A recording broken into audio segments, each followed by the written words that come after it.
You're watching The Ryan Silverfield Show, presented by AutoZone. Down goes Florida State as Memphis marches into Tallahassee and knocks off the Seminoles. We'll recap the big-time win, sit down with new co-defensive coordinator Spence Nowinsky, and get you ready for the triple option against Navy. It's The Ryan Silverfield Show. Let's go. Game is on. The Ryan Silverfield Show is presented by AutoZone. When you've got battery trouble, head to AutoZone, America's #1 battery destination. Get in the zone, AutoZone. Conway Services, official heating, cooling, plumbing, and electric partner of Tiger Athletics. Chick-fil-A, we didn't invent the chicken, just the chicken sandwich. RJ Young, technology solutions that power your business. And by Tennessee Lottery, turning dollars into dreams. Oh, baby, that was a milestone W for the Tigers down in Tallahassee. Hi, everybody. I'm Dave Woloshin. And I'm Doc Holliday. Let's take a look at the highlights. First matchup between Memphis and Florida State since 1990. The Tigers looking for an early signature win on the road against a Power 5 opponent. FSU looking for a win against anyone after a disastrous 0-2 start. How's this for setting the tone? Second snap from scrimmage. Roydell Williams on the carry. Gets smoked by Andarius Coffey. Ball's out and Chandler Martin jumps on it. Tigers take over. They kick the field goal off the turnover. End of the first quarter. DJ Uiagalelei gets hit as he tries to take the shot downfield. This arm punt intercepted by Taj Rael. His first as a Tiger. Second forced turnover for the Memphis defense in the first quarter. Ensuing Tiger drive, Seth Hennigan starts cooking. Maybe his best throw of the day, a dime down the sideline to Rock Taylor, 43-yard gain. Good guys in business deep in FSU territory. Tigers would cash in a few minutes later. This time, Hennigan pivots and finds Greg DeWosier Jr. out of the backfield for the 6-yard score. Memphis finds the end zone to take a 10-0 lead. First drive of the third quarter, now they're up 13-3. Off the play fake, this time Hennigan goes to his tight end, Anthony Lanphier for 6. 12-play, 75-yard drive to start the half. Tigers go up 20-3. Now a 20-9 Memphis lead early fourth quarter. FSU drove it to the Tiger 2-yard line, but their defense didn't break from there. On third and goal, DJU is sacked. A host of Tigers make the stop. FSU forced to kick a field goal that makes it 20-12. Ryan Silverfield was keeping cool under pressure with some gutsy calls. Tigers opt to go for it on 4th and 3 with about 5.5 to play instead of punting. Head again to DeWosier, who fights for the first down, allows Memphis to eat up some more clock. Tigers missed a field goal. Noles down 8, chance to tie with just over 2 minutes left. But this Memphis defense had Florida State in a torture chamber. On 3rd and 19, Matt Hudson and William Whitlow Jr. combined for the sack. Noles forced a punt on 4th and 32. Memphis ate some clock, made FSU burn their timeouts before punting it back. Last gasp for the Noles, Uiagalelei with a heave to the end zone, but that's batted down by Julian Barnett. And with that, the Tigers score a statement win. They go to Tallahassee and knock off Florida State 20-12 to improve to 3-0. Let's hear some very happy post-game chatter. Let me start by also thanking the wonderful Memphis fans that showed up. They were absolutely tremendous. I mean, our players were literally talking about, man, look at all our fans over there. Look at the band. Look at the palm tree. I mean, it's amazing. And when you get that sense of energy and pride from a fan base that loves their Tigers, it means the world to us. And then you could hear them pregame, "Go Tigers, go!" I mean, running at halftime. I mean, and then staying for the game. It's everything you want in a fan base. Coach, over the last couple of years, there have been several rule changes. I know now we have a 2-minute timeout, don't say warning, at the end of the half in the game. We have a new horse collar rule that becomes a 15-yarder. Last year, if you run out of bounds after 2 minutes to go in the half or the game, clock stops. How do these rules begin? Yeah, so I think we try to figure out what are the best ways we can make college football better, right? I think a lot of times we sit there and study the NFL and say, okay, what are they doing, right? So that, the addition of the 2-minute timeout or 2-minute warning, I think we all studied the NFL and they said, okay, well, that's another way to throw an immediate timeout. Now, supposedly there's not an extra one, but we'll see. And then, right, the rule changes with like going out of bounds. They were trying to keep the flow of the game. So 2 years ago, they changed. If you went out of bounds, 3 years ago, the clock would completely stop. Well, they were trying to shorten these games. Some of these college games were getting to 3.5 hours plus, and that's a long time for people sitting on the couch or in the stands. The average NFL game is just under 3 hours. So they're trying to shorten the game, but still have as many plays and let it flow. So if the guy went out of bounds, right, they'd stop the clock. Now, prior to 2 minutes before half and the end of the game, the guy goes out of bounds, unless it's on the opponent's sideline, the clock will continue to wind. So that makes the game speed up a little bit more. Maybe you'd listen, I think they said there's maybe 5 less plays in the entire game. And then you talked about the 2-minute situation, right? That's one of those, it's a free timeout, whether you're on offense or defense. If you need it, it's there. It goes into situational football, right? Whether you're trying to score or run the ball and run the clock out. And then you talked about the horse collar deal, right? And that's one of those there's always the outside. Anytime someone grabbed the back frame of a jersey, right, it was a 15-yard penalty. Well, it was only outside the tackle box. Now they've added into the tackle box, one more than anything, to protect quarterbacks, right? So if you go in for a sack and you have the back of the quarterback's collar and you pull him down, it's now a 15-yard penalty, which wasn't the case last year. Long-winded answer, I think what we're trying to do is, one, can we improve the safety of the game and also make sure the game continues to flow appropriately? Now, all these changes, is there any rule changes you like the most, and also the least? Because sometimes, organizations can be just adding stuff just to add stuff. You be looking like, man, come on. Yeah, I think that's part of it. I think, I'm waiting for the year, right, where the rules are the exact same, the calendar's the exact same, right? I mean, because as soon as we change these rules, guess what? Next year we'll be talking about some other new rules. Hey, what do you think about the robot drones that are flying over your head there? We added the tablets, we added the helmet communication, the 2-minute warning. I mean, you think about all these things that continue to get added, that are going to change the transfer portal windows, the timing. I just would love to be able to sit back after one offseason and say, okay, let me just focus on ourselves and self-scout rather than try to figure out the rest of this stuff. You got to go with the flow. I think if I sat there and complained about any of these rules, I'd be getting behind the 8 ball. I do wish we could just kind of take a pause, right? I mean, whether it's the helmet to player communication, that's great and all. But the fact that we didn't even get a chance to practice it, right? It was just thrown, no spring ball, 18 tablets. Let's just start off with 4 maybe, see where we're going. I just wish we'd kind of take baby steps and try to advance the game so far. And sometimes I say with these advancements, is it really better for the game? Since you are copying the NFL on a lot of stuff, your thoughts on the new kickoff rule, where you got to wait, you got the kicker back at the 40 and everybody else is up. Do you like that? I'll tell you what, I was watching the season opener. I hadn't watched a lick of preseason football. I'd heard about the rule. I didn't know anything. And I'm sitting there, I was watching the Thursday night game, the season opener. I'm sitting there saying, it was the Chiefs game, Chiefs-Ravens. And I said, is this an XFL game? Because it looked like the old school, where they're going to toss the coin and they were going to run and smash each other.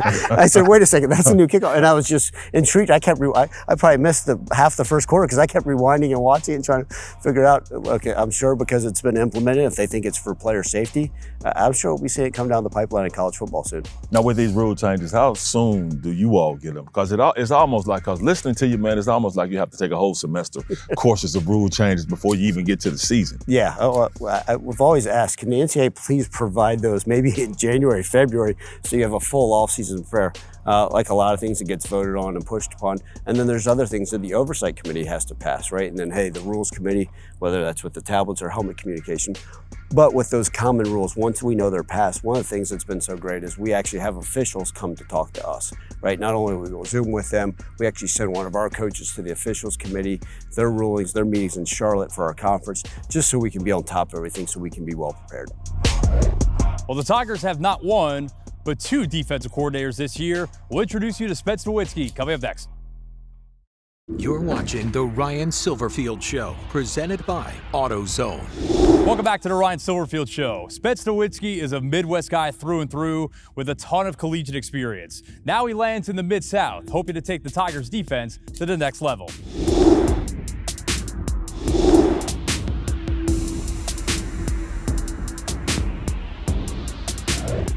All right, Spence, I mean this in the highest form of compliment possible, but you just look like a football guy. How long has this sport been a part of your life? It's been many years now,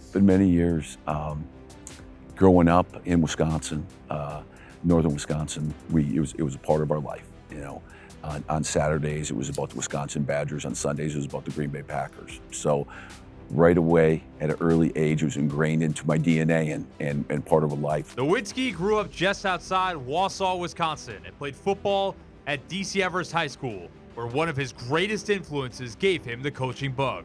I was very lucky. I played for a very successful high school football coach in northern Wisconsin. His name was Wayne Steffnagen. He's one of my greatest mentors, and he was a second father to me. Because of him, he's the reason I truly wanted to be a coach. The way he could motivate, the way he impacted so many lives. He was somebody that was extremely disciplined, extremely focused, extremely hardworking, and just somebody I really looked up to. And being with him all those years is the reason I wanted to be a football coach. Nowinsky took his talents west to Minnesota State Mankato, where he played defensive lineman in college. You know, the defensive linemen are different. They're different than other positions. You know, some positions, I won't name them, but you know, it's like training a puppy. It's training a kitten. You know, in the defensive line, you're training sharks, and you're trying to have them attack. And you can't pet them. You can't give them attaboys. They under duress, you have to train them, and it takes a great amount of toughness. After finishing his playing career, Nowinsky began coaching at high schools in Minnesota and Wisconsin. His first big break came in 1999 when he landed a graduate assistant gig on the staff with Barry Alvarez and his home state, Wisconsin Badgers. Wasn't real wealthy per se, but I got wealthy in the knowledge of football, and run up some great guys, some guys that you know, tough guys, but guys that did it the right way. They really got it, and just unbelievable experience. Ron Dane broke the NCAA rushing record in 1999, back-to-back Rose Bowl victories, Big Ten championships. But it was a tremendous experience, and I was very fortunate to be a part of that. After 4 years in Madison, Nowinsky landed his first full-time coaching job at the University of Idaho, followed by 5 years coaching Division II at his alma mater, Minnesota State, and then Emporia State in Kansas. Then came his longest stop, Illinois State at the FCS level, where he spent 9 years, including 4 as a defensive coordinator. It was really enjoyable. Like I said, there was challenging moments. We took a program that was, you know, on the low end and built it up into a national championship contender, and he did it the right way. And I was very proud to be a part of that. But it was an unbelievable experience. My kids were great town. My kids were both born there. We lived there for 9 years. It was, in many ways, that's my kids' home. So great times, great experience. In 2018, Nowinsky took on a new challenge at the FBS level, becoming the co-DC at Miami of Ohio. He was in that role for 4 years before jumping to another MAC program and becoming the defensive coordinator for the Ohio Bobcats in 2022. In 6 years at the two schools, Nowinsky's defenses were consistently some of the best in the conference, and in his final year at Ohio in 2023, one of the best in the entire country. I strongly believe, going back to my high school coach, in the toughness of the game, both physically and mentally. Preach that every day. Give them a very clear, precise picture. I'm not charming. I'm not handsome. I'm not, flashy. There's no David Copperfield to me, So I want to make things as simple as possible. I try to paint a picture and have people see it and learn from that. Not make things complicated. Clear and precise is my approach. I don't mince my words. Don't believe in making things gray. They're very direct and to the point. Then this spring, the lifelong Midwesterner decides to make the move to the Mid-South when a spot on the Tiger staff opened up. For Nowinsky, it was a no-brainer. First of all, when you sit in this indoor, the facilities are incredible. The location is tremendous. The success, the notoriety that the program's had, it's not Little Sisters of the Poor. It's the big of the big. And I see Memphis, AAC conference, I think it's one of the big time programs and comparable to so many of the ones that might be in the Big Ten or the Big 12, and I think this is a heck of a program, and to be a part of that, to expand to another region as well for my career, I thought was just the right thing to do at the time. Nowinsky, collaborating with Jordan Hankins, hopes to take this Tigers defense to the next level, and there's no question he's in it for the right reasons. It's a collective, week in, week out, working together amongst yourselves for the betterment of the group. And that's why it's been so great. And been in many weddings, Christmas cards, messages. I've got 2 sons, and I get, anywhere from 60 to 70 Father's Day texts every year. And that's what makes it cool, and that's what makes it so rewarding and so special. It's been awesome. It really has been. Part of the new staff, new D-line coach, co-defensive coordinator, Spence Nowinsky. He's a guy from the Midwest. How did you get him? Yeah, you talk about a guy from Wisconsin, right? Those cheese curds, eh? But we'll bring him in. Obviously, we had a change in staff in the middle of spring football, so kind of making sure I found the right fit for us. And Spence was one of those guys that was a defensive coordinator at the University of Ohio for the previous 2 seasons and done a phenomenal job. He had a great resume. You looked at him, they were top 5 in the country on defense last year. Called him up, we had a great conversation, we Zoomed, we interviewed him because he was in the middle of spring ball and said, hey, here's this opportunity for you, let's see what you're all about. And the fact that he was a D coordinator, very, very successful, he wanted to come be a part of this special place, this culture. He was all on board. It's been a great fit. What do you like about him? Because a lot of times defensive linemen and defense coordinators, they got a different mentality. Yeah, I think he's got, his eyes go sideways, and he has more cuss words in the vocabulary that I've used in the last 20 years, but he's phenomenal. He coaches his guys really hard, but he loves them really hard too, and that's what's so unique about him. One of the most unique offenses in college football is up next. We'll preview a road trip to Navy after the break. You're watching The Ryan Silverfield Show, presented by AutoZone. Let's take a look at the AutoZone road ahead. We're on the road again, one of my favorite places to go, Annapolis, in that crazy stadium with all the wars on the facade. Yeah, you love the history of obviously playing at the Naval Academy. Great respect for them, obviously what they do. We pull for them every day of the year except for one when we get to go to Annapolis. It's a tough place to play. It's been very challenging. Obviously, we were able to get the win last time we were there. Our guys got to be really focused. Navy's coming off a bye. Another team we're playing coming off a bye. Extra week of preparation. A new offensive coordinator is going to be quite unique to see what we're going to get. What always concerns you or bothers you with how Navy approaches football and how they approach the Memphis Tigers? Well, look, I mean, they're tough, right? We know that it's a tough team that's going to never let down. They play really, really hard. Offense, defense, and special teams, and obviously that option attack. That's one of those things you don't get to prepare for. I mean, you try your best, you do these things, you do that. And it's hard to replicate that speed. It's hard to replicate exactly what they're doing offensively. And then defensively, their head coach, the defensive coordinator, the previous defensive coordinator from there that got promoted, and he brings a lot of stuff, so we got to be on our P's and Q's and ready to roll. When you've got battery trouble, head to AutoZone, America's #1 battery destination. Get in the zone, AutoZone. It's always dangerous, it's always tricky when you have to go to Annapolis. Back with a wrap in just a minute. You're watching The Ryan Silverfield Show, presented by AutoZone. Ought to be nice to be back home to take on Middle Tennessee. We'll talk about that next Sunday. Have a great week, everybody. The Ryan Silverfield Show is presented by AutoZone. Got a check engine light? AutoZone will check it for free with the free Fix Finder service. Available at every store. Get in the zone, AutoZone. Conway Services, official heating, cooling, plumbing, and electric partner of Tiger Athletics. Chick-fil-A, we didn't invent the chicken, just the chicken sandwich. R.J. Young, technology solutions that power your business. And by Tennessee Lottery, turning dollars into dreams. This copyrighted telecast is an exclusive presentation of Learfield under the broadcasting rights granted by the University of Memphis. Reuse of this presentation is prohibited without the expressed written consent of the University of Memphis and Learfield.